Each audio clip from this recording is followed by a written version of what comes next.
Bom, continuando, nós vamos começar a falar agora sobre um assunto que vai dar base para vocês por quase todo esse livro. Como que as tarefas são organizadas dentro de uma rede de computadores para que um pacote saia da origem e consiga chegar até o destino. O livro faz uma analogia bastante interessante em relação a isso com uma viagem aérea. Imaginando que você vai sair, por exemplo, do Rio de Janeiro e vai chegar para onde que vocês querem ir? Eu quero ir para Paris, tá bom? Para Paris. Então a gente vai sair do Rio, vai chegar em Paris. Eu tenho uma série de passos que eu tenho que fazer para conseguir chegar em Paris. O primeiro deles é comprar a minha passagem. Bom, lembra que eu estou fazendo o papel do pacote, tá? Mais para frente eu vou dizer para vocês o que significa cada uma dessas etapas que eu estou fazendo como pessoa e que vai ser reproduzido no pacote. Então, a primeira etapa que eu tenho que fazer é comprar minha passagem, tá? Eu vou lá numa loja física, numa agência de viagem, por exemplo, e compro a passagem. Ah, mas eu posso comprar também pelo site. Posso comprar pelo site, posso comprar por uma agência online, uma agência de viagens online, e assim por diante. Não importa, eu preciso comprar a passagem e receber um comprovante de que eu comprei essa passagem. Esse comprovante ele pode não ser físico, mas ele tem que vir pelo menos para o meu e-mail. Beleza, então eu comprei a passagem e tenho o comprovante de compra na mão. A segunda etapa é chegar no aeroporto no dia da viagem, né, no dia que está marcado lá da minha viagem, e fazer o que a gente chama de check-in, que é chegar no balcão da companhia aérea da qual eu comprei a passagem e despachar a minha bagagem e receber o meu cartão de embarque. Então, eu vou entregar o meu bilhete de passagem que eu comprei e vou receber um cartão de embarque. Repara que essa passagem, esse bilhete de passagem foi gerado numa etapa anterior. E eu sou responsável por carregar ele até o balcão de check-in. Lá eu entrego, então, o meu bilhete eletrônico e recebo em troca, na hora que ela confirma a minha viagem, ela me dá um cartão de embarque. Esse cartão de embarque me dá acesso ao portão no qual meu voo vai sair.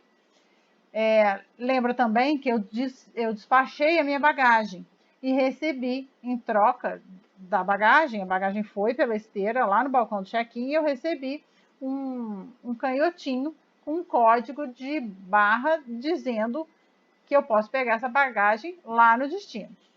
Beleza, peguei meu cartão de embarque, o comprovante da bagagem e fui para o portão de embarque. Quando chega lá no portão de embarque, a pessoa que vai me receber, ela não quer saber do meu bilhete de compra de passagem, do meu e-ticket. Ela quer saber do meu cartão de embarque. Então, se eu chegar com o e-ticket lá para ele, ele não vai aceitar. Ele quer o meu cartão de embarque. Eu entrego o cartão de embarque que eu recebi na etapa anterior e ele me libera, então, o acesso ao portão. Repara que essa pessoa que recebeu o meu cartão de embarque e liberou o meu acesso ao avião, ele não sabe quanto eu paguei pela passagem, se eu comprei pelo site ou se eu comprei numa agência física. Ele simplesmente sabe que eu passei na camada anterior por uma verificação. Eles foram lá, verificaram que eu tinha comprado a passagem e emitiram o cartão de embarque. Quando ele emite o cartão de embarque, significa que a etapa anterior está correta. Então, levei o cartão de embarque ao portão, o portão olhou meu cartão de embarque, conferiu meu passaporte para ver se sou eu mesmo que estou embarcando e me colocou na fila para entrar no avião. Entrei no avião, sentei, coloquei as minhas coisas todas arrumadinhas, então o piloto vai fazer a decolagem. Nesse momento, o piloto vai fazer a decolagem, ele sabe que todo mundo que comprou a passagem está ali dentro e ele vai levar todo mundo. Ele não sabe se a gente comprou passagem financiada, ele não sabe quantas bagagens eu despachei, ele não sabe sequer o portão. Talvez o portão ele saiba porque ele está no avião paradinho lá dentro. Então, a decolagem foi feita pelo piloto, tá? E a navegação aérea vai ser informada a esse piloto através da torre de comando. Ele vai navegar, ou seja, ele vai rotear até o aeroporto destino. No aeroporto destino, todas essas tarefas acontecem ao contrário. A navegação aérea é encerrada, ocorre uma aterrissagem pelo piloto, eu vou sair pelo portão, que lá na origem eu entrei, eu vou entregar o meu ticket de bagagem e pegar a minha bagagem, e por final eu posso fazer uma reclamação lá com o pessoal que me vendeu a passagem, ou não, falar, olha, foi horrível o voo, ou perder a minha bagagem, ou alguma coisa que eu queira reclamar, ou não, tá? Repare, então, que todas as tarefas feitas na origem são desfeitas no destino. E essas tarefas, então, elas geram o que a gente chama de camada. O cara que comprou a passagem aqui, ele tem uma comunicação meio que virtual com o cara com a reclamação de passagem lá do outro lado. A bagagem despachada na origem, ela tem uma comunicação através do ticketzinho que ele dá para o passageiro para receber a bagagem lá no destino. O portão eu entro no avião, o portão de lá eu saio do avião. A decolagem e aterrissagem é feito pelo mesmo piloto. A navegação aérea, o roteamento da aeronave é feito pela torre de comando daqui e de lá. Isso significa que toda essa viagem da origem ao destino de uma pessoa foi dividida em pequenas camadas. E cada uma dessas pessoas que executa uma tarefa passa para a camada seguinte um comprovante de que a tarefa foi executada. Esse comprovante, tá, é o que vai dizer para a camada atual que o serviço da camada anterior foi executado. A mesma coisa acontece, então, gente, com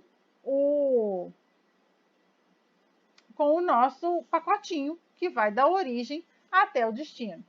Repara que a nossa pilha de protocolos, ela tem, no modelo da internet, que a gente chama de modelo TCP/IP, ela tem 5 camadas. Vocês vão ver durante a leitura no livro, que aqui eu estou fazendo só um resumo, vocês vão ver que existe o modelo OSI, tudo começou com o modelo OSI, onde existem 7 camadas. A internet deu uma simplificada nesse modelo e trabalha hoje com 5 camadas. Essas camadas, então, camada física, enlace, rede, transporte e aplicação, define cada uma das tarefas que tem que ser feita para que o pacote saia da origem e chegue ao destino. Quais são, então, os papéis dessas camadas? É isso que vocês precisam ter em mente, bem claro, para que vocês possam entender que esses serviços são sobrepostos, objetivando o mesmo fim. Então, veja bem, a camada física, ela é responsável pelos bits que trafegam nos canais. Então, ela não quer saber muito o que aqueles bits significam, não. Ela se preocupa em ter um caminho físico, tá? Eu tenho que ter um cabo, e ela se preocupa em transmitir esses bits de um lado para o outro. Na camada física, estão especificados todos os tipos de cabos e conectores que a gente precisa usar para determinados tipos de rede. Então, eu tenho todos os cabos especificados, todos os conectores especificados, as velocidades, as qualidades dos cabos e assim por diante. Na camada de enlace, eu já fico um pouquinho mais em cima, ou seja, sabendo que os bits estão sendo transmitidos de um lado para o outro e que eu tenho um caminho físico para ir de um lado para o outro, o enlace se preocupa em fazer a transferência lógica de um lado para o outro. Você já deve ter ouvido falar muito num protocolo que chama PPPoE. É um protocolo muito usado pelo provedor de internet. Ele coloca um modem na sua casa, um modem dentro do provedor e faz esse enlace lógico através desse protocolo PPPoE. Se eu tiver na minha casa 2 computadores e ligar uma placa de rede direto na outra, eu transformei esses 2 computadores numa rede, onde eu tenho camada física e camada de enlace. E eu sou capaz de comunicar esses 2 computadores dentro da minha casa, interligados por um único cabo, um com o outro. Então, a camada de enlace ela é suficiente para que 2 computadores na mesma rede se comuniquem. Se eu não quiser acessar a internet, eu posso parar por aí. Eu vou ter camada física e camada de enlace, e só isso. Beleza. Uma vez que eu quero acessar a internet, que eu quero fazer parte dessa grande rede, eu preciso de mais um serviço, que é o serviço da camada de rede. Essa camada de rede, então, quem trabalha nela, o protocolo mais famoso dessa camada, é um protocolo chamado IP, que vocês vão lembrar, então, o que é um protocolo? É uma linguagem de comunicação. A gente vai estudar o protocolo IP lá na frente, no capítulo 5, como é que o protocolo IP funciona. Existem vários outros protocolos de roteamento. Na internet, a gente usa o protocolo IP.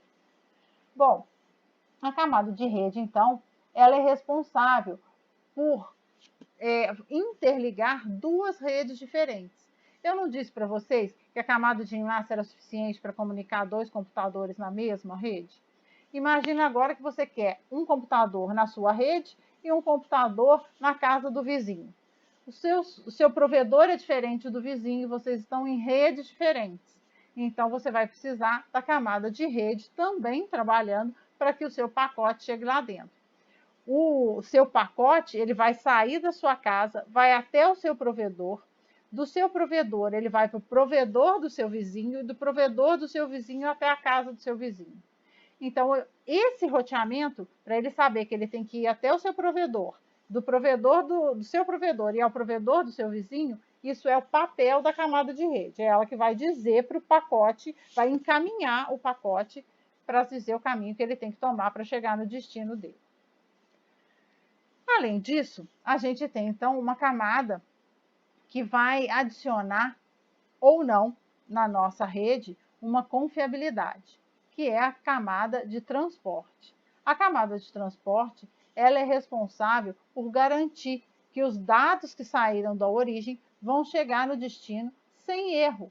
Ou seja, se eu tenho uma mensagem muito grande para transmitir e ela é picada em vários pacotinhos, quando ela chega lá no outro lado, ela precisa ser reorganizada.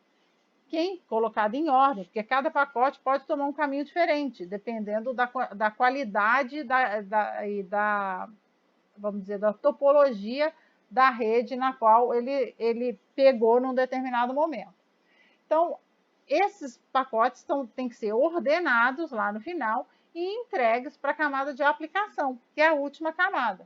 Lá na camada de aplicação é onde ficam efetivamente os aplicativos de rede. É lá que roda o protocolo HTTP, ou seja, que eu tenho o servidor web, que tem o meu browser, que é o meu navegador, que eu tenho o servidor de correio eletrônico, que eu tenho o servidor de FTP, que eu tenho os programas de torrent. Tudo isso são aplicações de rede. Qual que é a diferença de uma aplicação de rede, por exemplo, para uma aplicação convencional, uma aplicação que roda num desktop? Uma aplicação convencional, ela não se comunica com ninguém. Ela pode até fazer uma comunicação interprocesso, dentro da mesma máquina. Quando você precisa que a sua aplicação se comunique com uma outra aplicação que está num outro computador através da rede, ela passa a ser uma aplicação de rede. Então, o desenvolvedor, além dele se preocupar com todo o código para que o programa funcione e chegue ao objetivo, ele tem que se preocupar também em passar a mensagem de uma ponta para a outra, para que os dois lados consigam chegar juntos no objetivo estipulado. Bom, isso aí então dá uma ideia para vocês de como essas camadas são organizadas. E lembrando que esse modelo TCP/IP, ele é um modelo, é um papel, é um projeto do que cada uma das camadas deve fazer. A partir daí, os protocolos são implementados, executando aquelas funções e chegam no objetivo final, que é levar um pacote de um lado para o outro. Aqui nessa transparência, vocês podem ver uma simulação de uma mensagem indo de um lado para o outro.